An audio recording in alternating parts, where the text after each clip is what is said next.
L'art est partout, il attend juste son heure. La découverte de Jean-Pierre Griveaux remonte à une dizaine d'années. Ce jour-là, monsieur le maire fait un tour au grenier de l'hôtel de ville, l'ancien presbytère de Sauges.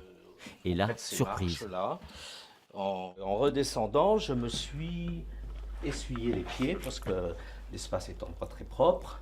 Et j'ai découvert qu'il y a quelque chose de bizarre, une toile. J'ai dit tiens, et c'est là que j'ai déplié le tableau.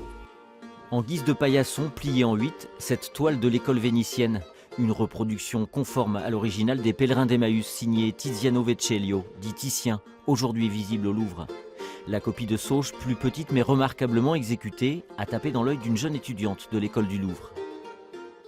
Il faut savoir que Sauges, en fait, c'est un lieu de pèlerinage depuis un certain nombre de siècles. Donc il est tout à fait probable que cette œuvre ait été commandée à ce moment-là, au XVIIe siècle, pour décorer l'église de Sauges. C'est pas improbable. Et vu le traitement, en fait, de l'œuvre, la matière dont la toile a été traitée, la peinture, etc., à mon avis, c'est une œuvre du XVIIe siècle.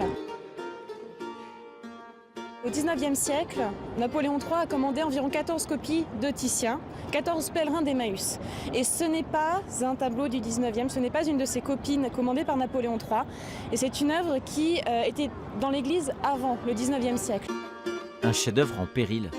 Seule une souscription permettrait de récolter peut-être les 50 000 € nécessaires à sa restauration.